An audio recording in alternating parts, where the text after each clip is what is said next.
የኤርትራን ማን ነው የግብፅን እገዛ ይፈልገዋል ነው ብለው በሚሊተሪ ለምሳሌ ሊጠይቁ ይችላሉ።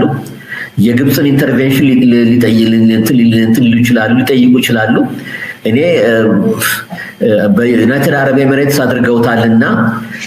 ፕሬዝዳንት ኢሳያስ አንፕሬዲክተብል ናቸውና ፖለቲካል ቢሄቪየራቸው እውነቱን ለመናገር ነገ ዳህላክን ኦር ግራጁዋሊ ዳህላክ አይላንድን የተወሰነውን ለግብጾች ተጠቀሙበት ቢሉ አይደንቀኝም። ታውቃለህ ለፑቲን ለመውጋት ለኤሚሬቶች አሰብን እንደሰጡ የምናውቀው ነው። ያን ሊያደርጉ ይችላሉ። ግብጾች እንግዲህ ምን ያህል ሪስክ ወስደው እዚህ አፍንጫችን ድረስ መጥተው ሚሊተሪ ቤዝ ይሰራሉ።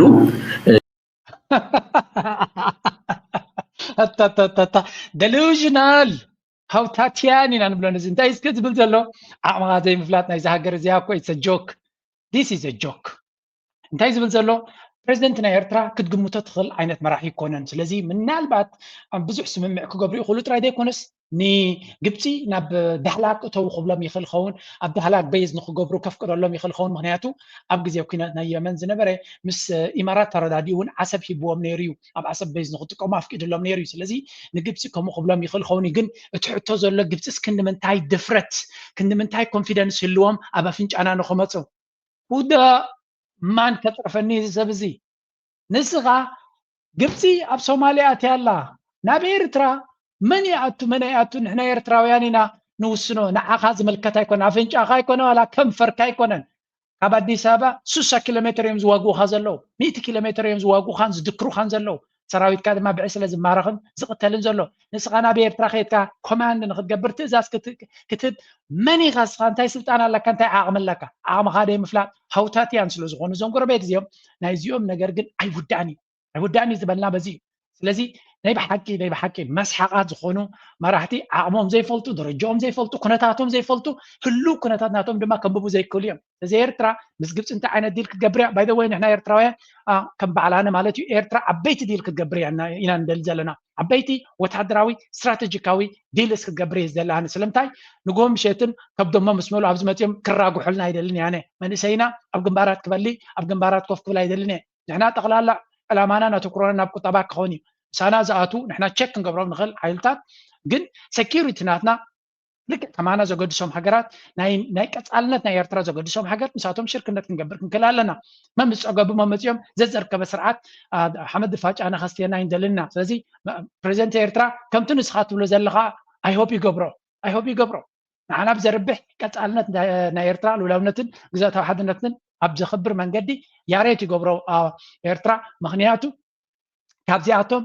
ላሕ ክንብል ተዘይኮይና ክመፀና ዝኽእል ፅቡቅ ነገር ወይ እውን ሰናይ ነገር ስለዘየለ ስለዚ ከምቲ ነፍሶም ነጊርዎም ኣሎ ነፍስኩም ይነግረኩም ኣሎ I think it's very very true. I hope ከምቲ ንስኹም ትፈርህዎ ዘለኹም እቲ ኩነታት ከምኡ ክኸውን ሓደ ንብል ኣለና ክንቅፅል ኢና እቲ ሲቹዌሽን ካብ ግዜ ናብ ግዜ እናተቀያየረ ዝኸይድ ስለዝኾነ ንቐፅል እቲ ብግብፅን ኤርትራን ዝግበር ዘሎ ዝርእይዎ ዘሎ ክኸውን ከሎ ንሳቶም ኣትዮሞ ዘሎ መድረክ ድማ አይገባትም የሚለውን አልሰማንም። What if a country woke up one morning to discover it had lost its coastline, and no one could explain how? No revolution, no treaty, no public vote. Just gone. That is Ethiopia's story. A vanishing paper trail, a missing signature, and a silence that shaped the fate of 120 million people. ሚሊዮን% እርግጠኛ ነኝ ኢትዮጵያ ተዘግታ አትኖርም። ማንም ፈለገም አልፈለገም። For 30 years, the nation lived with a decision no one can prove was ever made. Way good fun. Welcome to Semenenya Spotlight, your front row seat to the Horn of Africa's deepest secrets and loudest truths. Political mystery in modern Ethiopia. እንታይ እዮም ዝብሉ ዘለዉ መሲልኩም መጀመርያ እዚኣ ዳርጋ እቲ ሚድያ በምሓርኛ በኩሉ ቋንቋ ኢትዮጵያ ኤርትራ ከም ዘተሃለለታ ናጽነት ናይ ኤርትራ ካብ ኢትዮጵያ ካብ ፈቃዶም ወፃኢን ካብ ንሳቶም ብዘይ ርድኦም መንገዲ ዝተፈጸመ ሃንደበታዊ ሓደገኛ ኩነታት ምዃኑን እዚ ድማ ኢትዮጵያ ብኩሉ መንገዲ ክትማጎተሉን ክትቃለሰሉን ዘለዋ ሕጋዊ ሕቶ ከምኡ ድማ ታሪኻዊ ገበና ኣብ ልዕልያ ከም ተፈጸመ ልክዕ ከምዚ ትቀድሚ ትማሊ ካብ ድቃሶም ዝተበራበሩ ገይሮም እዮም ዝዛረቡ ዘለዉ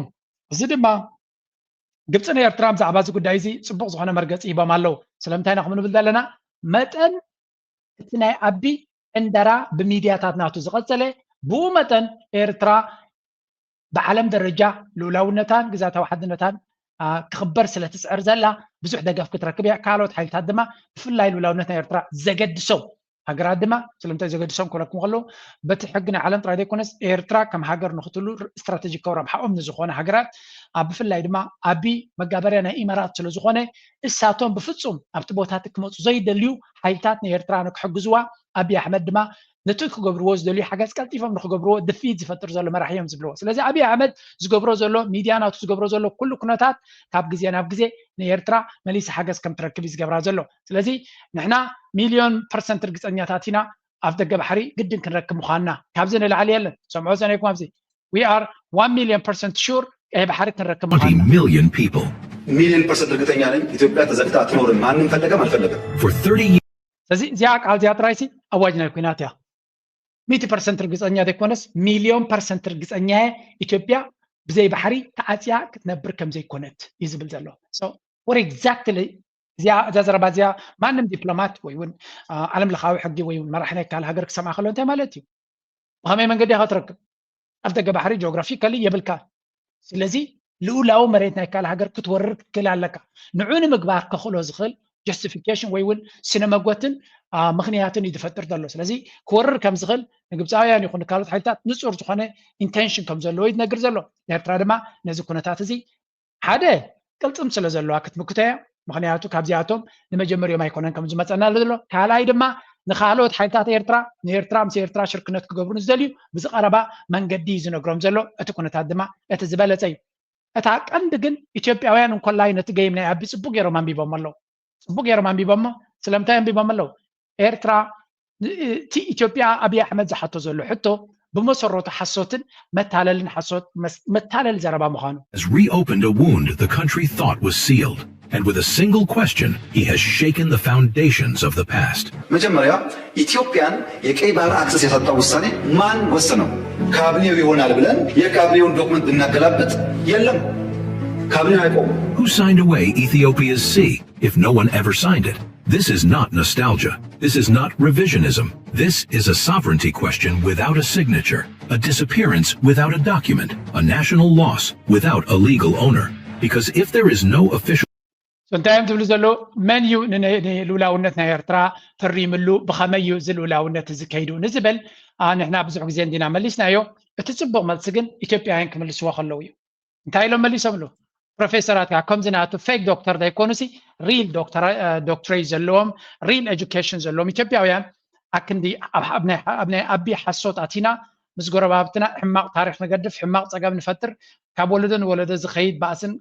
تجاب نفتر اتزربا التاريخ بمسرته أنبيبنا انتهيو زبحال زلو انتهيو تسجم أبي زلو تجم انتهي خط مفتوحين لكن نادك كلالنا زبلو مهورات نتكونتات መፈለግ ከተፈለገ የሚፈለግበት ቦታ አለ። ይሄ የኢትዮጵያ ጠቅላይ ሚኒስትር የሚለው ውሸት ነው እያልኩህ ነው። ውሸት ነው የሚናገረው፣ አስፈላጊም አይደለም። እዛ ላይ መፈለግ ጉዳዩ የተጠቃለለው በጦርነት በሚሊተሪ ኃይል አለቀ። ኢትዮጵያ በፌዴሬሽን ነው ከኤርትራ ጋር የተቀናጀችው። ያን ጊዜ ወደብ አገኘች። ፌዴሬሽኑን ኃይለ ሥላሴ አፈረሱት። ፌዴሬሽኑ ሲፈርስ ኤርትራውያን ትግል ጀመሩ። ያ ትግል በኤርትራ ነፃነት ታጋዮች አሸናፊነት ተጠናቀቀ፣ አለቀ። የኢትዮጵያ መንግስት ወደቀ። ያን ጊዜ የኤርትራ ነፃነት ታጋዮች ኤርትራ ውስጥ እኛ ጊዜያዊ መንግስት እናቋቁማለን ብሎ ጊዜያዊ መንግስት በኢትዮጵያ ውስጥ እንደተቋቋመ ጊዜያዊ መንግስት ኤርትራ ላይም ተቋቁሞ ከተባበሩት መንግስታት ጋር ሲጻጻፍ እኮ ነው የነበረው። በዚህ ጉዳይ ላይ ስታደን መነገር የሚገባው ነገር በዚህ ጉዳይ ላይ ኤርትራ እኮ የአሰብንም የምጽዋንም ወደብ ነፃ ወደብ እናደርጋለን ብሎ ለተባበሩት መንግስታት እኮ ጽፎ ነበር። ኤግዛክትሊ አሚን ፕሮፌሰር ሕዝቅኤል ዕድመ ይሃብካ ጥሪኻ ትብል ኣብ ዘበነ ሓሶትን ናይ ሓሶት ዝተዛረበ ስልጣን ዝወሃበሉ ዘበን ዝንበረሉ ዘሎ ሓቂ ትዛረብ መራሒ ክትረክብ ከለካ ወይ ምሁር ክትረክብ ከለካ ዓብ ነገር እዩ። እንታይ ዝብል ዘሎ መጀመርያ እዚ መራሒ እዚ ብመሰረቱ ሓሶት ዓቲቑ ብሓሶት ሰብ ከታለል እዩ ተበጊሱ ዘሎ። እቲ ዝሕፍር ድማ እቶም ፓርላማ ዝበሃል ነዚ ሓሶትን ውፁእ ዝኾነ ናይ ዓለም ሕጊ ጥሕሰትን ተጣቁዑሉን ተሓጉሶም ክስሕቁሉን እናተራዮም ስለዚ ኣብቲ ሃገር እትያ እንታይ ዓይነት ዕብዳን ወሪዱ ከም ዘሎ ቀፂሉ እንታይ ይብላ ኣሎ ኤርትራ ብኸመይ ናጽነታ ረኺባ ወይ ህዝቢ ኤርትራ እንታይ ኣጋጢሙ እንተልካ ታሪክ ዘይትርኢ መጀመርያ ኢትዮጵያ ማእስያ ናብ ቀይ ባህር መፅያ ክትብል ኣለካ ኢሉ መጀመርያ ናብ ባሕሪ ዝመፀት ኢትዮጵያ ድሕሪ ኩናት ናይ ፌደሬሽን ኢትዮጵያ ንኤርትራ ብዘይ ድሌት ናይ ህዝቢ ኤርትራ ፌደሬሽን ምስ ገበርዎ እዩ እዚ ፌደሬሽን እዚ ህዝቢ ኤርትራ ይቃወሞን አንጻሩ ደው ኢሉ መሰሉ ድማ ብትክክል ከም ዘይተሓለወ ኩሉ ሰብ ዝምስክሮ እዩ እቲ ሕቶ ግን ነዚ ጓዓፃፅ ዝኾነ ፌደሬሽን እውን እንተኾነ ህዝቢ ኤርትራ ፀሊይዎ ከለውን ምስ ከሎ መን ኣፍሪፅዎ እቲ ብሓይሊ ነቲ ደይንደልዮ ፌደሬሽን ዘውረደልና ሃይለ ስላሴ ንሱ ኣፍሪስዎ ንኤርትራ ኩሉ እቲ ዝግባእ መሰል ወሲዱ ጠቕሊልዋ ስለዚ ከምዚ ዓይነት ስጉምቲ ንዝወሰደ ኤርትራ ትገብሮ ቃልሲ ጃስቲፋይድ እዩ ፍትሓዊ ኤርትራ ትገብሮ ቃልሲ ምክንያቱ ነቲ ዝግባኣ ካብቲ ዝግባኣ ፍርቂ ተዋሂባቶ ዝነበረት ፌደሬሽን እውን ፍርቂ እውን ኣይከውን እዩ ምክንያቱ ትክክል ፌደሬሽን እውን ኣይኮነን ናብ ጎበጣ ክወስድ ዝኽእል መንገዲ እዩ ነይሩ ስለዚ ኤርትራ ተቃሊሳ 30 ዓመት ናጽነታ ምፅያ ብኸመይ መፅዩ ካቢነ ቴሌቪዥን ህውተታት ስለ ዝኾነ ካቢነኻ ሚኒስትርኻ ምክልኻልካ ጀንዕፍሪካ ኩሉ በቲኖም ልክዕ ከምዚ ሓማኹሽቲ ንፋስ ምሳተወ ከመይ ሊበታተን ከማ ገይሮም በቲኖሞ መራሒኻ ድማ እንታይ ከም ዘጋጠመ ኬትካ ዚምባብዌ ተወከሶ ወይ ቴሌፎን ደውለሉ ዝብሎ ሰብዶ ተሳይኑ ብዝኾነ ኩሉ እቲ ዘጋጠመ ኤርትራ ናጽነታ ረኺባ ንዩኤን ምስ ዩኤን ኮኦርዲኔትድ ኮይና ድማ ሪፈረንደም ኣካይዳ ወዲያ ኤርትራ ግን ኢትዮጵያ ዓፀወታን ኢሉ ኣመና ኣገዳስነት ብዚያ ወደብ ናይ ኤርትራ ዓሰብ ይኹን ባፅእ ናፃ ክትጥቀሙሉ ካብ ካልእ ዓለም ክረኽብዎ ዘይክእሉ ንላዕሊ ወደብ ክትጥቀሙሉ ኣፍቂድሎም እምበሽ ኸማን ትኩሉ ግፍዒ ዝተፈፀመ ኣይንፀባፀበኩምን ኢና ዝበሎም መርሕነት እዩ ነይሩ ስለዚ ኣክንዲ ዘኮለስኩ ኢደይ ተነኸስኩ ኣብ ልዕሊ ኤርትራ ዝወረደ መወዳእታ የብሉ ዝግባኣ ካሕሳ ክንዲ ተሓትት ዝግባኣ ኩሉ ነገር ክንዲ ተሓትት የኣይ ንሰላምን ፍቅርን ቅሳነትን ሰናይ ጉርብትና ተባሂሉ ብዙሕ ነገር ሕገት ተገይሩሉ እቲ ሕገት ዝገበርናዮ ድማ ዕሽነት ተቆፂሩ ሎሚ ነቲ ልውላውነትና ንምጥፋእ ክብገሱ ንርኢ ኣለና ግን ገለገለ ለባማት ድማ ነቲ ዕንደራ ናይ ኣቢ ቤላ ገይሮም ክምልስሉ ንርኢ ኣለና ኤርትራ መሊሳላ ቅድሚኡ ግን ሓደ ካብቶም ኤርትራ ምሕረት ዝገበረትሎም ኤርትራ ፅቡቅ ዝገበረትሉ ተገምጢሉ ዝዛረብ ዘሎ ስሙ ያደረግነው ሚሊዮን አዳራሽ ነው። ብዙ ህዝብ አለበት። በላይቭ ቲቪ ሁላችሁ ወይ ነበራችሁ ወይ ሰምታችኋል። ካልሰማችሁ አሁን ገብታችሁ ዩቲዩብ ላይ ስሙት። የመጀመሪያው ስብሰባ አሰብ ነው የሚለው እሳቸው ባሉበት ከኢሱ ወደ አፎም ጋር የምንካፈለው አሰብ ይሆናል። ለህዝብ በሚገባው ልክ እንታይ ዝብል ዘሎ ብዛዕባ ዓሰብ እኮ መጀመርያ ኣይኮንኩን ዝሓትት ዘለኹ ፕሬዚደንት ኢሳያስ ኣብ ዝነበረሉ መድረኽ እውን እንተኾነ ባይ ዘ ወይ ነዛ ዘረባ እዚኣ መንሸር ገይርዋ ኣሎ ባጫ ደበለ ጀነራል ባጫ ደበለ ሕጂ ኣምባሳደር ናይ ኢትዮጵያ ኣብ ኬንያ ዘሎ ቀደም ድማ ብኤርትራ ተማሪኹ ኣብ ጎቦታት ናይ ሳሕል ኣብ በዓል ነቕፋ ምስ ህዝባዊ ግንባር ኮይኑ ሰራዊት ደርግ ናብ ክንክማረኹ ዘተባብዕ ዝነበረ ክንብሎ ንኽእል ወይ እውን ኢትዮጵያውያን ንምንቃሕ ዝሰርሕ ዝነበረ ሳዕሳዓይ ወናም ሳዕሳዓይ ዝበሎ ስታሊን ማለት እዩ ኖ ጌታቸው ረዳ ዝበሎ ማለት እዩ ከም ንሪኦ ዘለና እንታይ ይብላ ኣሎ ጉዳይ ናይ ዓሰብ ሕጂ ዝተላዕለ ሓድሽ ጉዳይ ኣይኮነን ቀዳማይ ሚኒስትር ዶክተር ኣብይ ኣሕመድ ምስ ኢሱ ኣብ ኣዳራሽ ሚሌኒየም ኣብ ዝነበረሉ እዋን ናይ ወዲ ኣፎም ናይ ዕድመ ጉዳይ እንተዘይኮይኑ ዶክተር ኣብይ ኣሕመድ ኣነ ንሱን ንካፈሎ ዓሰብ እዩ ኢሎም ነይሮም እዮም ኣቦ ኢሳያስ ዓሰብ ንህዝቢ ኢትዮጵያ ከም ዘካፍል ብኢዱ ኣፍ ልቢ እናሃረመ ይድግፍ ነይሩ ስለዚ ጉዳይ ዓሰብ ሕጂ ዝተላዕለ ሓድሽ ጉዳይ ኣይኮነን ዓሰብ ብኣሻጥር ዝተወስደ ናይ ኢትዮጵያ ሃብቲ ቅርሲ እዩ ዝብል ዘሎ ካልእ ኣርቲክል እውን ፅሒፎም ዝሃብዎ ይግምስሙ ፓብሊሽ ዝኾነት ኣላ ነዚ ትሪእዎ ዘለኹም ባጫ ደበለ ናይ ቀደም ምሩኽ ናይ ኤርትራ ዝበሎ እዩ ንሱ ድማ ባይ ዘ ወይ ኣብዚ ሕጂ ኣብ ሚሌኒየም ኣዳራሽ ተዛሪቡ ምስ ኤርትራ ምስ ኢሱ እንካፈሎ ዓሰብ ክብል ከሎ ስለምንታይ ፕሬዚደንት ኤርትራ ዝኾነ መልሲ ዘይሃበ ባይ ዘ ወይ ንኩንነት ንክንፈልጥ ኣብ ሓደ መጋበያ ኣሽሓት ህዝቢ ዓዲምካ ከምዚ ዓይነት ዘረባ ይዝረብ ድዩ መጀመርያ ንኣብነት እዛ ዘረባ እዚ ኣብቲ ግዜኡ ንዓይ ኣቆጢዓትኒ ነይራ እያ ግን ፑት ዮርሰልፍ ኣብቲ ናይ ፕሬዚደንት ኢሳያስ ቦታ ሓደ ኣብ ገዝኡ ዓዲምካ ኣብ ኣዳራሹ ዓዲምካ መዓት ኣስሓት ዓዲሙ ብዘይናትካ ምውካስ ኣብ ስቴጅ ወፅዩ ምስ ኤርትራ እንካፈሎ ዓሰብ ይካውን እንተኢሉ እንታይ ክብሎ ነይርዎ እቲ ሓሳቡ ሰራቆ ዶ ክብሎ you just have to play along سقي خاتبل كيت كاغن شطارا خاتقبر اذا زربا زيا ما استغيرا يفلطني علتا صحفوا لي منالبات تفلطوا ኤርትራ ኣብ 2019 ወርሒ 3-4 ትዊት ዝገበረቶ ብመንገዲ የማነ ገብረ መስቀል ግን ኤርትራ ምስ ኢትዮጵያ ይኹን ምስ ዝኾነ ሃገር እትገብሮ ስምምዕ ንዓለም ለኻዊ ሕግታት ዘተግበረ ልኡላውነትና ናይ ሰማይና ናይ ምድርና ናይ ባሕርና ብኩሉ ብናይ ዓለም ለኻዊ ሕግታት ንልኡላውነታን ግዛኣታዊ ሓድነትና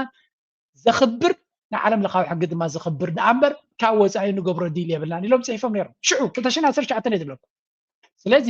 guy is delusional beyond words ولا ون كومن تبلكا هاوتاتيا سلا زخونكا جانا سلا زخونكا كتزارب تخليقا ኤርትራ ግን ኣብ ስቴጅ ስለተዛረበት ኤርትራ ድሕሪኻ ተንሲዩ ዓሰብ ክንበካይና ውሰዶን ተዝብለካ ገለም ተዛረብካ ነርካ እሱ እውን ኣብ ወረቐት ተጻሒፉ ደ ተጻሕፈን እውን ብዙሕ ንበልካ ነርካ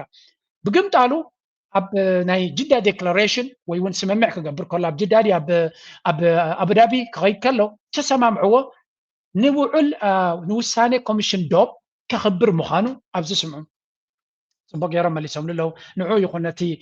جنرال إيرترا صبغ يرى مليسات لله أبز رأيوه أب جولاي إلى تشعته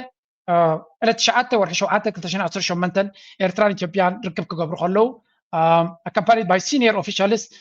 of his regime including the foreign minister زنبرة جرمانة إيجاد حلافز له أب سمرة joint declaration اسكفر مخلو and friendship between Eritrea and Ethiopia. The kernel and the cordial content of this agreement involved on the implementation of Eritrean Ethiopian Boundary Commission EEBC decision. بين نعون متكبار بو تمسرحه declaration and friendship أركنتن محزنتن أبوس تمركز مزخونة أمينو تقبلوا فريميو مسير إرترا سلام من ركعتهم جميرو which affirmed Eritrea's international recognized boundary for more than a century in accordance with the treaties of 1900, 1902, 1908. لذي commission دوب زهابو وسانة مستقد محجي إرترا دوباتنا إرترا زي مجزعت كقوم كله استجبره أي شنشعت ميتين كلتن شنشعت ميتين شمنتن نسأ بايتو أب هيك بيت فردك قريبو إرترا توسنا لا دوب نعو كتكبر نعو أخبيرو يو مس إرترا سلاما إركن فتيرو سلازي نعو زقبل سب ኤርትራ ብኸመይ ናፃ ኮይና ኣብ ደገ ባሕሪ ኢትዮጵያ ቤን ከሲራቶ ክብልሲ ቁሩብ ርእሱ ይሰርሕ ድዩ ነዚ ምስ ፈረመይ ድማ ዓሰብ ንካፈሎዶ ጀንዕፍሪዶ እንድሕር ነዚ ተፈሪምካ ንልኡላውነትን ግዛት ሓድነትን ኤርትራ ይኽብር እየ ይኽእልካ ለኽባት ስለ ዝኾንካ ግን within a month ተገምጢልካ እዚ ንሪኦ ዘለና ዕንደራ ዘረባን ዕብዳንን ንሰማዕ ኣለና ማለት እዩ ከምኡ ድማ in another moment of truth of those Ethiopia's army chief of staff ዘሎ ሕጂ ማለት እዩ army chief of staff ኣብቲ ኩናት ናይ ኢትዮጵያ ክኽፈት ከሎ ንጁላ ማለት እዩ እንታይ ኢሉ ነይሩ ኩናት ናይ ኢትዮጵያ መን ከም ዘበገሶ ወያነ ከም ዘበገሶ ግን ግምጥል ኢሎም ንኤርትራ ክኸሱ ከለዉ ዝሕፍር ምዃኑን ናይ ብሓቂ ደሰንበዶ ነገር ምዃኑ ሕጂ ተገምጢሉ ካልእ ዝዛረብ ዘሎ ስለዚ ከምኡ ድማ ባጫ ደበለ ተጨፈጨፍነ ብምባል ጉዳይ ናይ ዓሰብ ናብ ዓሰብ ወራር ንክገብሩ ዝፈተንዎ እንታይ ከም ዘጋጠሞም ፅቡቅ ገይሮም ንኩሎም ሰለስተ እዮም ማለት እዩ ሓሰውትን መታለልትን ቃሎም ዘይቕብሩ ምስኣቶም ዝግበር ዲል ድማ ትርጉም ከም ዘይብሉ ጠቂሱ ሚኒስትሪ ሓበሬታ ናይ ሃገር ኤርትራ በላ ዝኾነ ሓያል ዝኾነ መልሲ ሂብዎም ኣሎ ስለዚ እንታይ ማለት እዩ እዞም ሰባት እዚኣቶም እዞም ሓይልታት እዚኣቶም ዝእመኑ ሓይልታት ከም ዘይኮኑ ኤርትራ ድማ ብቐረባ ትከታተሎ ከም ዘላ ነቲ ጉዳይቲ ካልእ ግዜ ዘይትገብሮ ግን ሓያል ዝኾነ ገምጋም ስለ ዘሎም ዛዕባቲ ኩናት ብስትሬንግዝ እዮም ዝምልስሎም ዘሎ ብፍርድ ኣይኮነ ብብድዕ እዮም ዝምልስሎም ዘሎ ኤርትራ which is good ኣነ ከምየ ዝደሊ ምስክንክን ኣየድልን እዩ ነዚኣቶም ልኡላውነትና ግዛታዊ ሓድነትና ንህላዌናን ዝጥሕሰብ እሞኻ ፅቡቅ ጌርካ ትፈልጦ ሰብ ተኮይኑ ከምዚ ዝብልዎ ዘሎ ዕንዳራ ናቶም ኦኬ ኦፍ ኮርስ እቲ ላቅጫ ከምዚ ግልፂ ዝኾነ ዘይኮነ ግን ብዝምልከቶ መንገዲ ፅቡቅ ዝኾነ መልሲ ይህቡ ከም ዘለዎ ኢና ንርኢ ዘለና ስለዚ እዚ ከምዚ ንሪኦ ዘለና ኩላቶም ኤርትራ ቤላ ጌራ ተተሓሒዛቶም ከም ዘላ ከም ኢሉ ከሎ ብወገን ግብፂ ዝግበር ዘሎ ድማ ኣተሓሒዝና ክንሪኦ ክንክእል ኣለና ሚድያታት ናይ ግብፂ ዝብላ ዘለዋ ኢጅፕቲ affirms support for Eritrea's sovereignty, territorial integrity amid tensions with Ethiopia over sea access ስለዚ ግብፂ ደጊማ ልኡላውነት ናይ ኤርትራን ግዛታዊ ሓድነት ናይ ኤርትራን ደጊማ ደጋጊማ ከተኽብሮን ንዑ ከም መርገፂ ከም ትቕበልን ንዑ ከም ትሰርሕን እያ ትነግር ዘላ ብፍላይ ኣብይ ኣሕመድ ኢትዮጵያ ናብ ቀይሕ ባሕሪ ኢሉ ዕንደራ ክገብረሉ ኣብ ዝሓስቦ ዘሎ ነጥቢ ማለት እዩ ስለዚህ ትርክብ ናይ ክልቲኦም ሃገራት ብከምዚ መንገዲ ገሊፆም ኣለዉ ተደጋጋሚ support for Eritrea sovereignty and territorial integrity President ናይ ግብፂ ዝበሎ ማለት እዩ he emphasized strengthening bilateral cooperation especially in economic and investment sectors ኣብ ቁጠባን ኣብ ወፍርን ድማ ብሓደ ክሰርሑ ምዃኖም ተረዳድዮም ኣለዉ እዚ ወላ መንግስቲ ኤርትራ እውን መግለፂ ሂቦም ነይሮም እዮም እንታይ ሰማምዑ ከም ዘለዉ ብናይ ግብፂ ጥራይ ዘይኮነ ብወገን ኤርትራ እውን ከም ትሪኦ ዘለኹም ፕሬዚደንት ኢሳያስ ፕሬዚደንት ዓብዱልፈታሕ አልሲሲ ኣብ ዝገብ ኤክስተንሲቭ ዕምቆት ዘለዎ ዝርርብ ከም ዘካየዱን in Cairo on further consolidation of ነቲ ዘሎ ተጀሚሩ ወይ ተበጊሱ ዘሎ ክልተ ኣብ ዝምድና ናብ ዝለዓለ ደረጃ ንምድያቡ ክልቲኦም እቶም መራሕቲ ሃገራት historical ties between Egypt certain status and progress of multi-layered previous agreements ቅድሚ ሕጂ ዝግበር ዝነበረ ኣብ ኩሉ ወገናት ዝትንክፍ ዝነበረ ርክብ ዕምቆት ንክውስኽ and ways and means of further bolstering bilateral cooperation and partnership in various sectors ስለዚ ኣብ ዝተፈላለዩ sectors ብሓደ ንክሰርሑ ነቲ ተበጊሱ ዘሎ ድማ ብዝለዓለ ንክቕፅል ከም ተሰማምዑ President Isaias and President Al-Sisi also discussed in greater detail regional development trends ብፍላይ ኤርትራን ግብፅን ክልቲኦም ኣብ ጉዳይ ናይ ሱዳንን ሶማልያን ዘሎ ተሪር መርገፂ እውን ሓያል መርገፂ ከም ዘሎ ብፍላይ ኣብ ጉዳይ ናይ ሱዳን ብቐረባ ንነዊሕ ብዕምቆት ከም ዝተዘራረቡ እዩ ዝንገር ዘሎ ምክንያቱ ጉዳይ ናይ ሱዳን ብዓለም ደረጃ ኣዘራራብን ኣተሓሳሰብን ደረጃ በፂሑ ስለ ዘሎ ስለዚ ክልቲኦም ወገናት ምሉእ ዝኾነ ደገ ኣብ ጎኒ ሰራዊት ሱዳንን መንግስቲ ሱዳንን ህዝቢ ሱዳንን ስለ ዘለዎ ድማ ኣብቲ ትክክለኛ ታሪክ ገጽ ናይ ታሪክ እውን ስለ ዘለው ዝለዓለ ኮንፊደንስ ይዝቦም ስለዚ The two leaders agreed to work vigorously and coordinate their efforts to promote their shared conviction on the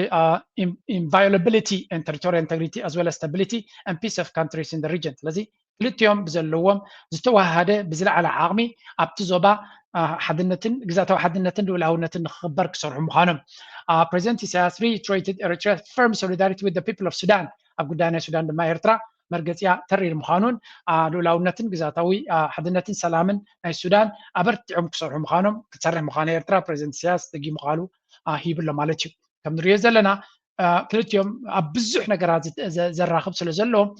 President Al-Sisi for his part reaffirmed Egypt's readiness to play its role in promotion of peace and stability in Sudan, Somalia, and the Red Sea. In this regard, President Al-Sisi underlined the imperative of all littoral states to marshal their resources and coordinate their efforts to ensure the peace and security of the Red Sea and benefit from its resources. ስለዚ ብፍላይ ኣብ ዞባ ቀይሕ ባሕሪ ዘለዋ ሃገራት ፀጋታትን ኣዋሂደን ወታደራውን ኩሉ ዓይነት ዓቕምታትን ኣዋሂደን ንፀጥታን ሰላምን ርግኣትን ናይቲ ዞባ ክሰርሓ ነቲ ፀጋታቱ ድማ ብምርድዳእ ክጥቀማሉ ንኩሎም ዘርብሕ መንገዲ ድማ ክኸዳ እዩ ዝነግር ዘሎ ቅድሚ እዚኣ ርክብ እዚኣ ግብፂ ምስ ዶናልድ ትራምፕ ፅቡቅ ዝኾነ ርክብ ገይሮም ፍሉይ ሽልማት ሂቦሞ ነይሮም ናይ ግብፂ መራሒ ናብ ዩሮፕያን ዩኒዮን ከይዱ ዓብይ ዲል ገይሩ ምሳቶም ኣብ ጎኑ ኮይኖም ኣብ ልዕሊ ድማ 4 ቢልዮን እዮም ገለ ኢንቨስት ክገብሩ ምዃኑ ነጊሮሞ ስለዚ ግብፂ ንኣሜሪካን ኤውሮፓን ሒዙ እዩ ምስ ኤርትራ ርክብ ዝገብር ዘሎ ኤርትራ ምስቲ ኤውሮፓን ኣሜሪካን ዝግበር ዘሎ ዲፕሎማስያዊ ፃዕሪ ድማ ግብፂ ዓብይ ካታሊስት ኮይኑ ክሕግዝ ከም ዝኽእል ኢና ንርኢ ዘለና ብግምጣሉ ኣብይ ኣሕመድ ካብ ዕንደራ ናብ ዕንደራ ይሰግር ብምህላው ዘሎ ኩነታት ንዑ ዝምችእ ከም ዘይኮነ ኢና ንርኢ ዘለና ስለዚ ዘለናዮ መድረክ ኤርትራ ከመይ ጌራ ካልኩሌትድ ብዝኾነ ምንቅስቃሳት ትኸይዳ ኣላ ኣብይ ኣሕመድ ድማ ከመይ ኢሉ ካብ ዕንደራ ናብ ዕንደራ ይኸይዳ ኣሎ ኢና ንርኢ ዘለና ናይ ብሓቂ ኣብ ኣገዳሲ ስለ ጠላቶቻችን መልእክት ሊሆን የሚችለው በትጥቅ በአመራር በልምድ በአደረጃጀት በሁሉም መንገድ አስተማማኝ የሆነ ኃይል ተገንብቷል። በየጊዜ ብዙ በሺዎች 10 ሺዎች የሚቆጠሩ ወጣቶች መከላከያን መርጦ ይገባሉ። ስለዚህ ተቋማችን አሁንም በአስተማማኝ መንገድ ላይ ነው ያለው። ከም ትሪእዎ ዘለኹም እዚ ጀነራል ገለ ካብቶም ጀነራላት ናይ ኣብዩ ኣብዚ ዋን እዚ ብኩሉ ዓይነት ሓያል ዝኾነ ወታደራዊ ኣቃውማ ከም ዘለዎምን እዚ ድማ ወታደራዊ ብሎጂስቲክስ ብቴክኖሎጂ ብዓቕሚ ሰባት ድማ ባዕሎም ነቲ ሃገር ንምግልጋል ኢሎም ኣብ ግንባራት ይወርዱ ከም ዘለዉ እዩ ዝነግር ዘሎ ኣብ ባይታ ከንታይ የጋጥም ኣሎ ኩሉ ግዜ ብግምጣል እዩ ዝተገማጠለ ዜና ኢና ንሰምዕ ንጎም ምሸትን ባናዴው መጠናቀቅ በኋላ እንዲሁም የኦሮሚያ ልዩ ኃይል የመከላከያ ሰራዊት ዩኒፎርም ልብስ ለብሶ ከሰራዊት ጋር ተቀላቅለው በንጹሃን ዜጎች ላይ የሚፈጽሙት ወንጀል ያስከፋቸው ከ50 በላይ የሚቆጠሩ የመከላከያ ሰራዊት አባላት የአማራ ፋኖ ብሔራዊ ኃይል ምኒልክ እዝን በገፍ እየተቀላቀሉ መሆኑን የአፋብኃ ምስራቅ አማራ ቀጠና ምኒልክ እዝ ለሚስ በላኩ 64 በላይ የሚሆኑ የሚኒሻ አባላት አገዛዙን በመክዳት የአማራ ፋኖ ህዝባዊ ድርጅት ሸዋ ጠቅላይ ግዛትን መቀላቀላቸውን አስታወቁ። የ101ኛ አየር ወለድ ክፍለ ጦር በቀጥታ ከም ንሪኦ ዘለና ኣብ ብዙሓት ሰባት ካብቲ ናይ ብልጽግና ሰራዊት ወፂኦም ናብ ፋኖ ይሕወሱ ከም ዘለዉ እዮም ዝነግሩ። ሓደ ካብቲ ዝብልዎ ዘለዉ 50 ሰባት 50 ወታደራት ናይ ብልጽግና ወይ እውን ናይ ኤንዲኤፍ ዝበሃሉ ማለት እዩ ገዲፎም ምስ ብረቶም ምስ ኩሉ ዕጥቆም ምስ ብዙሕ ኣፅዋራቶም ናብ ፋኖ ከም ዝተፀንበሩ እዩ ዝነግር ዘሎ ኣብዚ። ስለዚ ነቲ ዘሎ ኩነታት እዚ ከዓ ብብዝሒ ክንሪኦ ኢና። ምክንያቱ ሙዳቅ ናይቲ ሰራዊትን ዕላማ ናይቲ ሰራዊትን ኩነታት ናይቲ ኩናትን ስለ ዝርኢ ዘሎ እቲ ተወላዲ ናይ ኣምሓራ ኣብዚ ናይ ብልጽግና ንህዝቢ ኣምሓራ ንክልል ኣምሓራ ንምጥፋእ ዝገብሮ ዘሎ ብዙሕ ምስ ክቃለስ ከም ዘይክእል ርዱእ ጌርና ንወስዶ። እቲ ዝኽየድ ዘሎ ኩነታት ድማ ካብ ግዜ ናብ ግዜ ንዓቢ ንሰራዊቱ ወታደራዊ ዓቕምናቱ እናረመሰ ዝኸይድ እዩ። ከምቲ ንሶም ዝብልዎ ዘለዉ ሓያል ወታደራዊ ቅልፅም ኣለና ብዙሕ ክንገብር ንኽእል ኢና ዝብል ሸፈት ዝመልኦ ዘረባ ሓሶት ዘይኮነ ኣብ ኩንነት ኣብ ሪያሊቲ ኦን ደ ግራውንድ ማለት እዩ ሰራዊት ናይ ዓቢ ብየማንን ብፀጋምን ከምኡ እውን እቲ ምልሻ ኣብ ኣምሓራ ንህዝቢ ኣምሓራ ንፋኖ ብምልሻ ናይ ኣምሓራ ገይሩ ክሃርሞ ዝሓስብ ዝነበረ ኣብዚ ድማ ብብዝሒ ናብቲ ፋኖ ይፅበሩ ከም ዘለዉ እዮም ዝነግሩ ዘለዉ። ስለዚ እዚ ምልሻ ኣብ ክልል ኣምሓራ ዝገበሮ ናብ ፋኖ ይፅበር ከም ዘሎ ካብቲ ናይ ብልጽግና ሰራዊት እውን ናብ ፋኖ ይሕወስ ከም ዘሎ እዩ ዝንገር ዘሎ። ብልጽግና እንታይ ይጥቀም ኣሎ እዮም ዝብሉ ዘለዉ ካብ ኩሉ ክልላት ኦሮሞን ኣምሓራ ይሃርሞ ኣሎ ንምንታይ ንከይበሃል ፍሉይ ሓይሊ ናይ ሲዳማ ድዩ ናይ ቤንሻንጉል ድዩ ናይ ክልል ዓፋር ድዩ ናይ ሶማል ድዩ ካብ ኩላቶም ኣምፅኡ ፍሉይ ሓይልታት ኢሉ ምስ ኮላይ ናይ ኦሮሞ ገይሩ ናብ ኣምሓራ ብኩሉ ዝከኣሎ ይዋጋእ ከም ዘሎን እቲ ህዝቢ ኣምሓራ ድማ እቲ ወሪድዎ ዘሎ ኩነታት ርእዩ መመሊሱ ከም ዝሕርን መመሊሱ ከም ዝቃለሶን መመሊሱ ኣንጻሩ ከም ዝብገስን ይገብር ኣሎ። ውፅኢት ናይዚ ንሪኦ ዘለና ድማ ኣብይ ኣሕመድ ኣብ ክወፀሉ ዘይክእል ደረጃ ወጥራት እዩ ከም ዘሎን ብፍላይ እቲ ወታደራዊ ኣቃውማ ናይ ፋኖ ንሪኦ ዘለና ኣይደኖ ካበይ ድመፅእ ዘሎ ሰራዊት እዚ ከተሞች ሂደዋል። ከም ትሪእዎ ዘለኹም እቲ ሓድሽ ናብቲ ሰውራ ይስለፍ ኣሎ ዝብልዎ ብተደጋጋሚ ዘገርም ደረጃ ይበፅሑ ዘሎ። ስለዚ ኣብ መወዳእታ እዚ ንሪኦ ዘለና ኣቢ ኣብ መወዳእታ ንህዝቢ ኣምሓራ ምክንያት ናይ ቃልሲ ጠጠው ክሳብ ዘየበሎ ብወታደራዊ ዓይኒ ክስዕሮ ድማ ከም ዘይክእል ተደጋጋሚ ይረአየ ኣሎ። ፖለቲካዊ መዕለቢ ንክገብር ድማ ማንም ተወላዲ ናይ ኣምሓራ ክቕበሎ ኣብ ዘይክእል ደረጃ በፅሑ እቲ ኩናት ብፖለቲካ ብዝርርብ ወይ ምገለ ኢሉ ነዚ ኩሉ ፈጢርዎ ዘሎ ፀገምን ዘይምትእምማንን ክሕውዮ ከም ዘይክእል ኣብ ፓርላማ ቀሪባ ተዛረበሉ ዝኾነ ይኹን ተስፋ ዝህብ ቃል ከም ዘይረኣዩ ብግምጣሉ እቲ ዝገብሮ ዘሎ ኩሉ ነቲ ሃገር መመሊስካ ንምውዳቓ መመሊስካ ንምብራሳ እንተዘይኮይኑ ዝኾነ ይኹን መደብ ፕላን ከም ዘይብሉ ዋላ እቶም ተወለድቲ ናይ ኣምሓራ ነቲ ኩነታት ነቲ ንሱ ዝበሎ ክዛረቡ ከለዉ ኣብ ዝስምዕዎም እቲ ኩነታት ናበይ ፓርላማው መድረክ እንዴት ነው ያየኸው? የኢትዮጵያ ፓርላማ አልነበረም የሚመስለው። ታርጌት በኤርትራ ጉዳይ ጀምሮ በኤርትራ ነው የጨረሰው አጠቃላይ ንግግሩን ማለት ነው። የሁሉ ነገር የእያንዳንዱ የኢትዮጵያ ውስጥ ያለ ምስቅልቅል ውጤት እና መነሻ እና መዳረሻውም ጭምር ኤርትራ እንደሆነ ነው ሲያነሳ የነበረው። ለኔ ከመሬት ላይ ካለው ተጨባጭ ሁኔታ የተፋታ ነው እና ሀገሪቱ ውስጥ ላለው የኢኮኖሚ ስብራት ተጠያቂው የኤርትራ መንግስት ነው። ሀገሪቱ ውስጥ ላለው ረሃብ ተጠያቂው የኤርትራ መንግስት ነው። ሀገሪቱ ውስጥ ላለው ጦርነት ተጠያቂው የኤርትራ መንግስት ነው። እንታይ እዮም ዝብል ዘለዉ እቲ ኣብ ፓርላማ ወሪዱ መፅኡ ዝተዛረቦ ሓደ ነገር ጥራይካ ክትርዳእ ትኽእል እቲ ፓርላማ ብምሉእ እቲ ዘረባ ብምሉእ ኩሉ ኣብ ኢትዮጵያ ዘሎ ቁጠባዊ ይኹን ፖለቲካዊ ይኹን ወታደራዊ ፀገም ኩሉ ሽግር መንግስቲ ኤርትራ ምዃኑ ከረድእ ይፈቲኑ ታሪካዊ ፀላእናትና ኤርትራ ብምባል ኩሉ እቲ ኣብ ኢትዮጵያ ኣጋጢሙ ዘሎ ፀገማት መንግስቲ ኤርትራ ዝገብሮ ከም ዘሎ ገይሩ ክሸጦ ፈቲኑ እቲ ሕቶ ድማ ህዝቢ ኢትዮጵያ ብከምዚ መልክዕ ከተታልሎ ከም ዘይትኽእል ይዝርድኦም ዘሎ ምክንያቱ ኩሉ እቲ ኣብ ኢትዮጵያ ዘሎ ፀገም ምስ ኤርትራ ከተተሓሓዞ ዘይከውን ስለ ዝኾነ ኤርትራ ዝኾነ ይኹን ምንቅስቃሳት ኣብቲ ውሽጢ ኢትዮጵያ ትገብር ከም ዘየላ ይፈልጡ እዮም። ከመይ ገይሩ ሓደ 3 ሚልዮን ህዝቢ ዘለዎ ኣዝዩ ውሑድ ተስፋ ዘይብሉ ምዕባለ ዘይብሉ ዓቕሚ ዘይብሉ ገለ ዘይብሉ እናበለ ዝገልፆ ክንዲ ዝኣክል ንሕና 130 ሚልዮን ጂዲፒ ናትና ቢልዮናት ዝድል መንግስቲ መንግስቲ ኤርትራ ክብዝብፅ ይኽእል ከመይ ገይሩ ኩሉ ኩነታት ኤርትራ ክፀልዎ ትኽእል ክኸውን ዘይክእል እዩ ስለዚ አብይ አሕመድ ነፍሱ ዘለዎ ፀገም ካብ መህደም ንክደሊ ዝጥቀመሉ ዘሎ ምዃኑ እዮም ዝነግሩ ዘለው ፅቡቅ ነገር ድማ ብኩሉ መንገዲ እዮም ፕሩፍ ዝገብርዎ ዘለው ካብ ሓሊፎም ድማ ኣብዚ ስምዑ ያክል እንወልዳለን በየአመቱ ማለት አሁን ይሄ ያስቃል እዛ ሀገር እዛ ፓርላማ ውስጥ ስለ ዓለም አቀፍ ግንኙነትና ስቴትስ እንዴት መሰረቱ ዓለም አቀፍ ህጎች የሚል ሰው ካለ ጥጋብ ቢሰማህ እንኳን በዚህ ደረጃ አትገልጽም እኮ ፖለቲካና ፓርላማ ነው አይደል እዛ እንግዲህ የመንግስት ትልቁ አካል ኢትዮጵያን የሚወክለው አካል ከሆነ ስለ ሶቨርኒቲ ስለ ናሽናል ሴኩሪቲ ስለ ኮሌክቲቭ ሴኩሪቲ ስለ ኔሽን ስቴትስ የሚያቀሰው አንድ ሰው እንደው ዝም ብሎ መግቢያ መጽሐፍ እንኳን ያነበበ ሰው እንደዛ ሲናገር እንዴ ሰውዬ ምን ብሎ ነው መደንገጥና ፊት መለዋወጥ ያለበት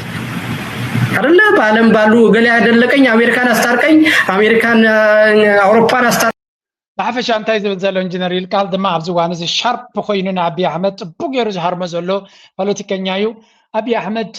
ንሱ ጥራይ ኣይኮነን ዓቢዱ ዘሎ እንኳላይቶም ኣብቲ ፓርላማ ኣትዮም ዘለው ሰባት ንሳቶም ከማን ዓቢዶም እዮም ዘለው ክንዲዚ ንዝዓቢ ዘሎ ተጣቃሉ ኢኻ ክንዲዚ ንዝዓቢ ዘሎ ደስ ኢልካ ትሰምዖ ኢኻ ጠቕላላ ጨርቂ ደርቢው ናብ ፅላለ ገፁ ዝኸይድ ዘሎ ዝበሃልን ዘይበሃልን ብዛዕባ ከባቢያዊ ፀጥታዊ ኩነታት ክትዛረብ ከለኻ ዲፕሎማሲያዊ ጥንቃቐ ዘለዎ ቃላት ክትጥቀም ዝግባእካ ጠቕላላ ናብ ዕንደራ ከይዱ ዘሎ መራሒ ስቕ ኢልካ ደትሪኦ ኢኻ ብፍላይ ድማ እቲ ብዛዕባ 3 ሚልዮን ዝዛረቦ ዝነበረ ኣብ ልዕሊ ኤርትራውያን ንጆኖሳይድ ኣብ ትግራይ ኩናት ቅድሚ ምጅማሩ ዝጥቀመሉ ታክቲክ ከም ዝነበረን ሕጂ እውን ኣብ ኤርትራ እቲ ምስላናቱ ከምኻዛ ከምስላይ ክብል ከሎ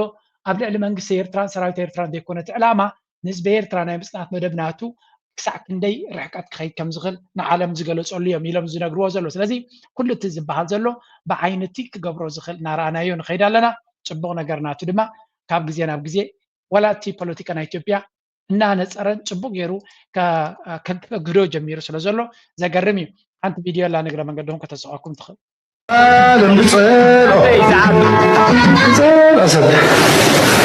أنا ودي شغي أنا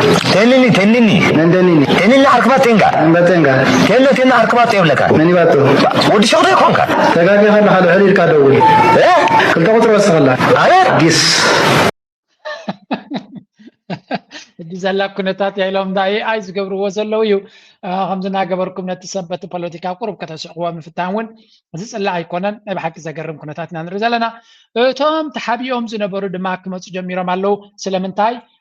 صمدو صبق يخيس ስለዘሎ ንጽምደ المفراس ቁጥር 1 ተልእኮ ተዋሂቦም ኣሎ ዛዕባ ጽምደ ቅድመ ምእታውና መጀመርያ ኣዛራቤት ኣርሲ ዘላ በዚያ ክንጅምር ኣብ ከባቢና ዘለው ህዝቢ በተለይ ንኤርትራውያን ሰላም ዝደሊ ናይ ኤርትራ ህዝብን መንግስትን ንሰላም ደው ምባል ክንቅፅለሉ ኢና ጆኖሳይድ ንዝቐፅል ሓይሊ ከዓ ኩሎም ጆኖሳይድ ዝቃወሙ ሓይልታት ኣብ ከባቢና ዘለው ኣምሓራ ይኹን ኤርትራ ይኹን ኣጎብ ይኹን ዓፋር ኣብ ጎኒ ህዝቢ ትግራይ ክኾኑ ኣብ ጎኒ ሰራዊት እዚ ክኾኑ ከዓ በዚ ኣጋጣሚ እዚ መልእኽትና ንሕልፍ ኣብ ከባቢና ዘለው ህዝቢ እዛ ዘረባ ናይ ጀነራል ምግበይ ድማ ንብዙሓት ሰባት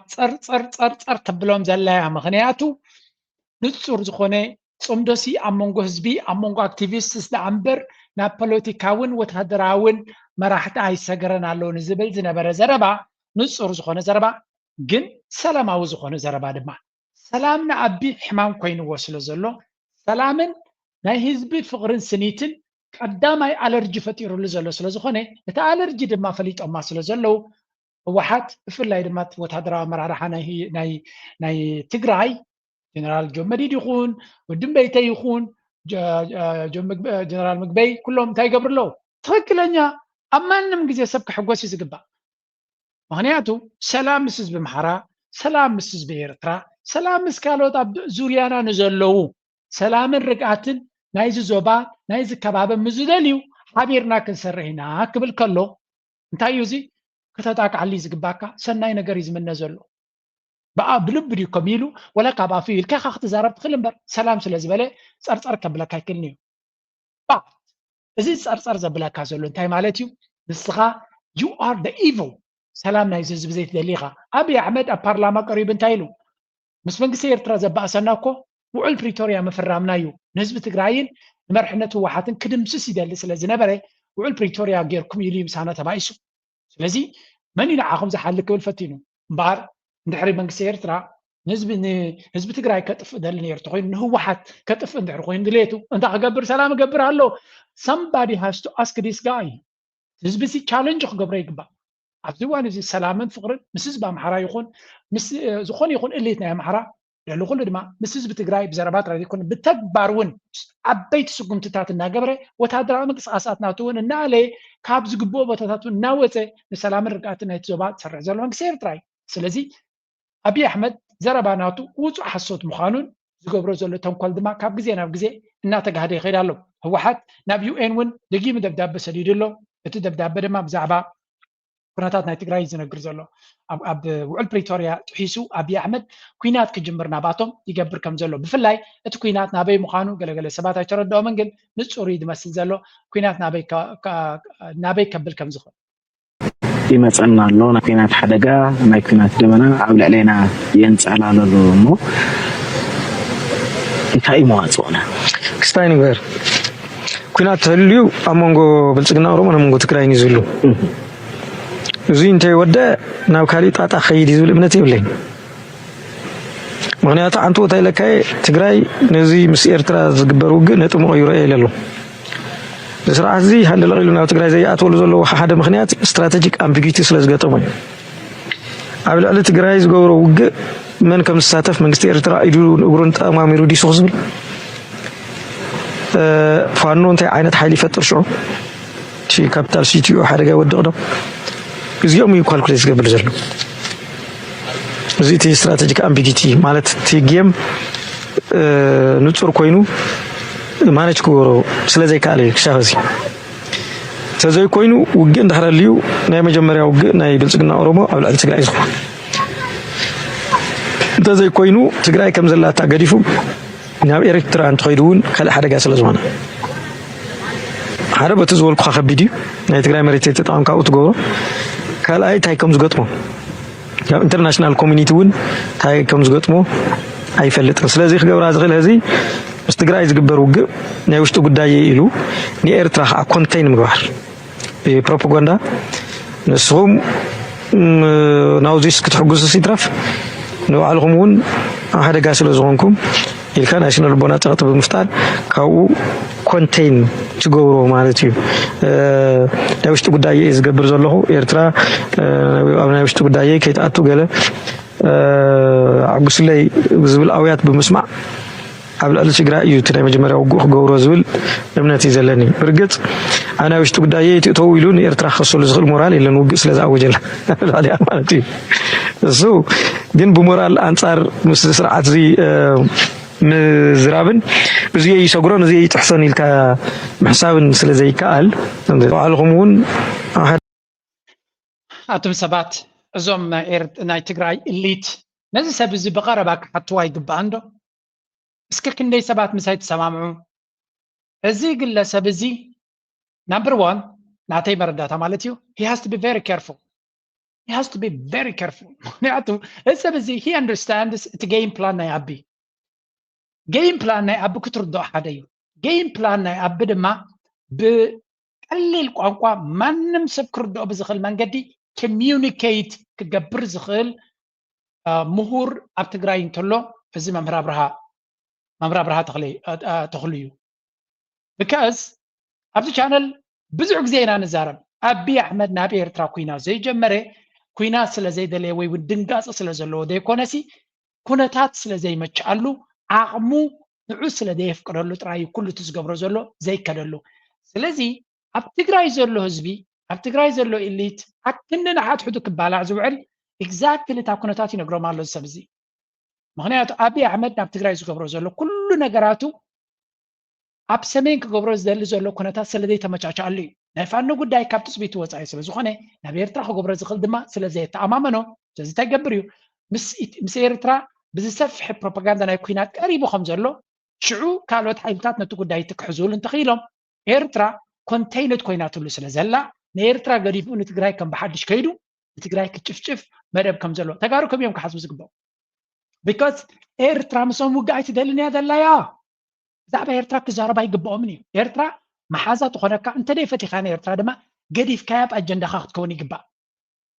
እዚ ትክበር ዝግባው ምክንያቱ እቲ ሓደ ክወሮም ከም ዝኽእል ክሃርሞም ከም ዝደሊ ይፈልጡ ኣለዉ ሓድሽ እውን ኣይኮኑን ብዙሓት እዮም ከም ዝብሉ ዘሎ ስለዚ ኤርትራ ድማ ሰላም ደልያ ምሳኹም ፀቃ ሒዛትልኩም ኣላ ኤርትራ ክትሕግዘኩም ዲያ ትኽእል ወይስ ጠቕላላ ክትገድፈኩም ትኽእል ብኡ ክሰብዋን ኤርትራ ሽዑ ኣብ ጉዳይ ናይ ትግራይ ጥራይ ክትገብር ዘለካ ስለዚ ንበዓል እዚ ሰብ እዚ ክሰምዖም ይግባእ ኣብቲ ሚድያ ድማ ካብኡ ናብኡ ብዙሕ ግዜ ኣብ ሚድያታት ይዕድምዎ እዮም እንተስ ፈሊጦም እንተስ ስለ ዝግባእ አይደኖ ካብ ናይ ህወሓት ኤሊት ወይ እውን ኣብ ወገን ህወሓት ዲያ ኣይኮነ እውን ኣይፈልጥኒ ካብ ኣብ ትግራይ ዘሎ ምሁር ንነዊሕ እዋን ዝተኸታተልክዎ ኣብ ነፍሲ ወከፍ ዝተዛረባ ድማ ናይ ብሓቂ ነቲ ኩነታት ኣንቢቡ ንረብሓ ናይ ኤርትራ ኣይኮነን ዝሰርሕ ንረብሓ ናይ ህዝቢ ትግራይን ንትግራይን ይሰርሕ ስለዚ ንረብሓ ናይ ትግራይ ድማ ኣብዚ ሕጂ ኣብ ህውተታት ኣይኮነ ኣብ ኩንነት ኣብ ሪያሊዝም ዝበሃል ኣሎ ፖለቲካዊ ፊሎሶፊ ስለዚ ኣብቲ ኩንነት ተመርኪስካ ሕጅን ፅባሕን ትግራይ ቤን ትኸይድ ንዝብል ዝበለፀ ተሓሳስባ ዘለዎ እዩ ምናልባት ድሕሪኡ ኣብ ከባቢ እውን እንትኾነ ኣብዚ እዋን እዚ ድማ ብዝበለፀ መንገዲ ነቲ ኩነታት ክገልፅ ዝፍትን ዘሎ ድማ እዚ እዩ ግን ንዑ ፅኒሕና ቅድሚ ንዑ ምእታውና እቶም ፀያቂቶ ድማ ካብታ ተሓቢኦም ላ ዝነበሩ መፂኦም ኣለው ሓደ ካብኣቶም ነዚ ንስማዕ ባትን በደንብ አውቀዋለሁ አብረን ሰርተናል በኮሚቴም ደረጃ አብረን ሰርተናል ያቃሉ እሱም ከነሱ ጋር ጥሩ ወዳጅነት እንዳለው ያቃሉ በኢትዮ ኤርትራ ጦርነት እኮ ስልክ ደውሎት ነበር ወደሱ ይደውሉ ነበር እዚ ካብታ ተሓቢላ ዝነበረት ጉድጓድ ወፂዩ እዚ ስብሓት ገብረ ኣስራት ዝበሃል እዩ ኩናትን ወረ ኩናትን እንገይሩ እዩ ከም ትሪእዎ ዘለኹም መፂዩ ቀዳማይ ዝኸሶ ድማ ነቲ ስብሓት ነጋ ኣቦይ ስብሓት ዝብልዎ ማለት እዩ ናይ ሻዕብያ መጋበርያ ወይ ምን ሻዕብያ ቀንዲ መሓዞም ኣብ ትግራይ ኣብ ዝነበረሉ ኢህኣደግ ኣብ ዝነበረሉ ኩሉ ግዜ ንረብሓ ሻዕብያ ይሰርሕ ነይሩ ኢሉ ክእምኖም ዝፍትን ዘሎ ስለምንታይ ስለ ናይ ህወሓት ምስባኽ ኣብ ኣዲስ ኣበባ ነታ ዘላትካ ቦታ ዘደላድለልካ እዩ ኣበይ ኮይኑ ከም ዝብል ዘሎ ስምዕዎ ግን ወደ ትግራይ ደግሞ መኖረው እዚህ ነው ግን ወደ ትግራይ ደግሞ ብዙ ጊዜ እሄዳለሁ እመላለሳለሁ የፓርቲ ስራ ማለዛ የአረና ፓርቲ የስራ አስፈጻሚ አባል ስለሆንኩ ለሰዎች እሄዳለሁ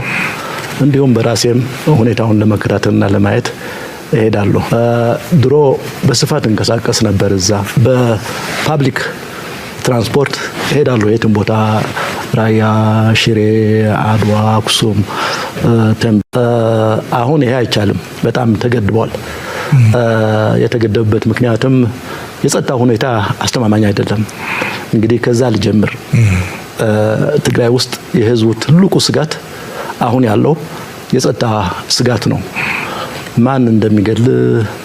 ማን እንደሚያጠፋ ከም ትሪእዎ ዘለኹም እዚ ባሻይ ኣቲቑ እንዲሁ ዘሎ ንትግራይ ርምስምስ ንኸብላ ኣዲስ ኣበባ ከም ዝቕመጥን ኣዲስ ኣበባ ዝቕመጥ ትግራዋይ ኣብ ፖለቲካ ዝነጥፍ ድማ ኣጀንዳ ናይ ብልፅግና ዘለዎ ንህወሓት ንምስዓር ኣብ ትግራይ ድማ ብልፅግና ንኽኣቱ ንሳቶም ድማ ኣብቲ ኮረሻ ናይ ስልጣን ናይ ምምፃእ ተደጋጊፎም ዝሰርሕዎ ዘለዉ ኩነታት ኢና ንርኢ ዘለና ስለዚ እዚ ድማ ከም ዝብሎ ዘሎ ኣብ ትግራይ ዘሎ ፀገም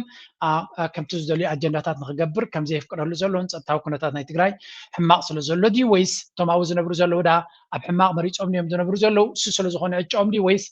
እሳቶም ዕላሞም ንፁር ስለ ዝኾኑ ኣብ ትግራይ ሓሚቓ ፀቢቓ ኣብ ክነብሩ እዮም በዓል ስኻን ካልኣይ ኩርስኻ ዘለኩም ካል ረብሓ ክህልወኩም ስለ ዝኽእል ምናልባት ውሕስነት ኣይተሰማዓኩም ክኸውን ይኽእል እዩ ብኩሉ መንገዲ ንሪኦ ዘለና ክልተ ዓይነት ገጻት ናይ ትግራይና ንርኢ ዘለና እቲ ሓደ ኣብ ኣዲስ ኣበባ ኮይኑ ገሊኡ ኣብ ወታደራዊ ክንፊ ገሊኡ ድማ ፖለቲካዊ ክንፊ ኮይኑ ኣንጻር ትግራይን ንህወሓት ንምጥፋእ ዝብል ግን ንትግራይ ኣብ ትሕቲ ኢትዮጵያ ንምእታው ብኡ መንፅር ድማ ከምታ መምህር ኣብርሃ ዝብሎ ፀንሐ ንዓቢ ኣብቲ ካልኩሌሽን ዝገብሮ ዘሎ ቁሩብ ምትእማንክቦ ንህወሓት ክሃርሞ ድማ ቁሩብ ትለይ ነቲ ህዝቢ ክትመቃቐለሉ ክትክእል ኣለካ ፍቓቅ ክትፈጥር ኣለካ ነዚ ድማ ብኩሉ መንገዲ ይሰርሕ ከም ዘሎ ኢና ንርኢ ዘለና ሕጂ እቲ ኣብ ትግራይ ዘሎ ወታደራዊ ኣመራርሓ ግን ንፁር ዝኾነ መልእኽቲ ዝህብ ዘሎ ንበዓል እዝን መሰልቶምን ከምቶም ካብ መንገዲ ሸተተት እናበሉ ብጥቕሚ ዝታለሉ ጅቦኦም መመዘኒኦም ዝኾነ ብጥቕሚ ብግሎም ትግራይ ክሸጡ ዝደልዩ ሸየጥቲ ኣይንዋዛወዝን ምስኦም ምስ ህዝቢ ትግራይ ኮይንና ክንውዳእ ኢና ምስ ትዲኤፍ ኮይንና ክንውዳእ ፅባሕ ዲና ንሓልፍ እንድሕር ፅባሕ ይፈልጥ ልዕሊ ትግራይ ንሪኦ ነገር የለን ሽሕ ግዜ ሽግር ይሃሎ ኣብ ትግራይ تحت صلاتنا صلاتنا الشرحي تحتنا صلاتنا نتግራይ ዝምነይሉ ክፉ ተግባር ትሕቱ እዮም እዚ ታይቲ ደቡባዊ ግንባር ወይ ናይ ደቡብ ግንባር ዝበሃል ዘሎ ናይ ትግራይ ወታደራዊ ሓላፊ ጆን መዲድ ዝበሃል ጀነራል ጆን መዲድ ዝበሃል እዩ ስለዚ ትሪእዎ ዘለኹም እቲ ኩነታት ከመይ ኢሉ ኣብ ትግራይ ከመይ ዝበለ ሓውሲ ምትእስሳር መፅኡ ከም ዘሎን ነቲ ፀጥታ ብፍላይ ወታደራዊ ዓቕምን ፖለቲካዊ ዓቕምን ኣብ ትግራይ ንዝነበረ ፈንጠዝያ እናኣሳሰሮ ወይ እውን ኣብ ኮንትሮል እናገበሩ ይመፅእ ከም ዘሎ ኢና ንርኢ ዘለና እዚ ድማ እዩ አብይ አሕመድ አብ ዘፍሮ ትዛዕበየ ፍርህናቱ ነታ ዝነበረቶ ብኮ ጠቅላላ እናከሰራ ይኸይድ ስለዘሎ ኣብ ትግራይ ከም ድሌቱ ክላገፅን አጀንዳታት ክፈጥርን እናተዓፅወሉ ይኸይድ ስለዘሎ ይትፀገሙናቱ በዚ ከም ዝኮን ከሎት ናይ ምዕራብ ግንባር ዝበሃል ሓላፊ ድማ ዝበለ ስምዑ መኸተና ንሰላምን ሕጋዊ መፍትሕን ካብ ሕጋውን ሰላማውን መፍትሒ ንላዕሊ ዝመፅውን ወይ ከፈተኽ መኸተና ክቅፅል እዩ ሓደ ውሳነ መኸተና ክቅፅል እዩ መኸተና ሉዓላውነት ብምኽባር ክረጋገፅ እዩ መኸተና ሓድነት ህዝቢ ትግራይን ሰራዊትን ብዘጠናኽር መንገዲ ክንቅፅለሉ ኢና እዩ ውሳነና እዚ ዝገልፅ ውሳነና ንሕጋዊ ሕገ መንግስታዊ ናይ ዝኽልልን ናይ ሰራዊት ሕገ ደንብን መሰረት ገይሩ ተወሲኑ ብኡ መሰረት ከዓ ክንከድ ኢና ስለዚህ ውሳነና ሕግን ስርዓትን እውን ክነኽብር ምዃንና እዩ ዝገልፅ መሰልካ ክኽበረልካ መጀመርያ ሕግን ስርዓትን ፈሊጥካ ብሕግን ስርዓትን ክትምራሕ ኣለካ ኣክሱም ናይ ሕግን ስርዓትን መሰረትና ስለ ዝኾነ ኣብዚ ኮይና ደጊምና ንረጋግፅ ኣለና ማለት እዩ ከም ትሪእዎ ዘለኹም እቲ ኩነታት ንፁር እናኾነ ይመፅእ ከም ዘሎን እዚ ድማ ሓደ ካብቲ ናይትሜር ናይ አብይ አሕመድ ዝኸበደ ብድሆ ናይ አብይ ክኸውን ዝኽእል ኩነታት ኢና ንርኢ ዘለና ስለዚ ብየማንን ፀጋምን እቲ ወታደራዊ ግንባራት ከምኡ ድማ ፖለቲካዊ መርሕነት ኢሊት ተመሳሳልን ዝተኣሳሰር ዘረባ ዝመላላእ ዘረባ እናገበሩ ይኸዱ ኣለዉ እዚ ምስ ዘጋጥም ድማ እዩ እቲ ናይ ትግራይ ኩነታት ወላ እውን ኣብ ጣውላ ዝሓትዎ ነገራት ብዝበለፀ ክረኽቡ ዝኽእሉ ሕንፍሽፍሽ እናበልካ ናሕትትካ እናተበላዕካ እናተመናጨትካ ደይኮነ ክትተኣሳሰር ክትክል ኣለካ ዕላማኻ ክትሕይል ክትክል ኣለካ ምስ ኤርትራ ዘለዎም ዝምድና ድማ ሌቨሬጅ ዝበሃል ኣብ ፖለቲካ እዚ ፀብለልትነት እዩ ዝቦም ምክንያቱ ክዓፅዎም ከም ዘይክእልን ክልክቶም ከም ዘይክእልን ዝያዳ ትፅምዶ ድማ ኣብዚ ክጠቕሞም ዝኽእል ንኽጠናኸር ልዕሊ ህዝቢ ናይ ህዝቢ ርክብ ካሊእ ፖለቲካዊ ብራኸ የድልዩ እዩ ሕዚ የድልዩ እየ ዝብል ኣነ ኣብ ናይ ህዝቢ ንህዝቢ ርክብ ናልና ክንነብር ዘለና ኣይመስለንን ኣብዚ እንታይ ክለዓል ይከኣል እዩ እስኹም ፖለቲካዊ ልዝብ ምስ ኤርትራ ክትገብሩ ይትኽእሉ ቁጠባዊ ልዝብ ክትገብሩ ይትኽእሉ ዝብል ክመፅእ ይኽእል እዩ ክንገብር ኢና እንድሕር ሱ ክገብሮ ዘይኽእል ኮይኑ ንሕና ሓሻሹ ኣይኮንናን ንሱ ዘይርብሐሉ ህዝቢ ትግራይ ግን ዝረብሕ ኣይገብርን ብዝብል ተኮይኑ እምቢ ክንገብር ኢና እዩ ግልፂ እኮ እዩ ዘረባ እዚ ስለዚ ጠለብ ነቕርብ ኣለና ውዕል ኣልጀርስ ወሪድካ ቨርቹዋል ዝነበረ መሬት ማርክ ይገበር ሓደ ነጥብ fantastic this is exactly what every Eritrean wants to do ነፍሱ ከፍ ኤርትራዊ ዝደልዮ ነገር ተሎ ውዕል ኣልጀርስ ከምታ ኣብ ብርቹዋል ተገይሩ ዘሎ ኣብ ባይታ ይተግበር እዚኣ ናይ ኤርትራውያን ናይ መወዳእታ ሕቶናትና እዮም እዚ ፅምዶ እዚ ፍረ ከምፅእ ተኮይኑ ኣብይ ኣሕመድ ገብሮ ይደልኒ ግን ምስ ተጋሩ ኣብ ዝግበር ኣብ መወዳእታ ነቲ ውዕል ኣልጀርስ ንትግባር እዩ ዲል ክህሉ ክኽእል ኣለዎ ክትግበር ድማ ክኽእል ኣለዎ ስለዚ በዚኣ ያ ነዚ ሰብ ዛነ ዓብ ክብሪ ዘለና ኣብ ልዕሊ እዩ ምክንያቱ ንክልቲኡ ህዝቢ ቀፃልነት ዘለዎ ሰላም ርግኣትን በይን ከም ዝወሓድ ፅቡቅ ገይሩ ዝፈልጥ ከምዚ ብሓደ ስለ ዝሳዕሳዕካ ብሓደ ስለ ዝተፃወትካን ዝሳዕሳዕካን ገለና ኣይኮነ እንታይ ዳ ንሓዋሩ ሰላም ርግኣትን ክህልወካ ተኮይኑ ዶብካ ክንፅር ክኽእል ኣለዎ ዘየከራኽር መዕለቢ ድማ ክትገብረሉ ኣለካ ሌትስ ኮንቲኒዩ እዚ ህዝቢ እናተባእሰ ክነብር ስለ ዘይብሉ ኢኮኖሚክ ትራንዛክሽን እዩ ኣለዎ ንሕና ከምዚ ኢልና እናተጠውና ብጣዕሚ ከቢድ ዝበሃል ኮስት ክንከፍል የብልና በዚ ይቐርበና በዚ ኢና ንጥቀም ወደ ሓፂር እዩ ንብል ኣለና እዚ ከተግብር መንግስቲ ኢትዮጵያ ግዴታ እዩ ሓቆም እዮም ክፀልዎ ነዚ ሰብ እዚ ቢኮስ ንረብሓ ናይ ህዝብኻ ምዝራብ ኣብቲ ዓዲ እቲ ገበን ኮይኑ ስለ ዝረአ ትግራይ ብመንገዲ ኤርትራ እንተ ኣፍ ደገ ባሕሪ ተጠቂማ እንታይ ዝመስሎ ምስኪ ኤርትራ ክትረብሕ እያ ናትካ ረብሓ ዘይረኣየካ መጀመርያ always say that ኤርትራ ክትረብሕ እያ ትረብሕ እንተይኮን ንስኻ እንታይ ትረክብ ጅቡቲ ካብ ጅቡቲ መፂኡ ብመርከብ ኣዲስ ኣበባ ወሪዱ ካብ ኣዲስ ኣበባ ንትግራይ መኪና ክመፀካ ከሎ ንምንታይ ክብር ዋጋ ትኸፍል ኣለኻ why don't you be the center of the gravity بيرترا ببعث يروح مصر تجميرو سخا زياده تربحي خاطكون بس ناتنا لابس قبرنا له بالسفح من قديه تزاراري ببزخونه ابرها ممر ابرها is always straight to the point بحكي حجاز زخونه نطبطات تزاربتلو نسيو اتكونتات ግን ክንቅጽል ስለዘለና ጋርድ ንሓደ ሰብ ማለት እዩ ብኸምዚ እንዳተሓለውን ቁስናት ኣይነበሩን ኣይበላዕ ዝብልኹም እዚ እዩ ስለዚህ እዞም ክልተ ሓሸማ ቢሩ እዮም በፂሖም 230 ኪሎ ሜትር ኣብቲ ቡሬ ዝተባህለ ግን እዚኦም እዮም ዘለዉ ቢሩን ቡሬን ፈላሊሎም ዋ ኣብይ ኣሕመድ ድማ ነጊረካ እዛ ስራሕ እዞም ናትካ ሰራዊት ሚድያ ኣይ ቡቕዓትን እዮም ገላ ይቀይር صنحو تسودوا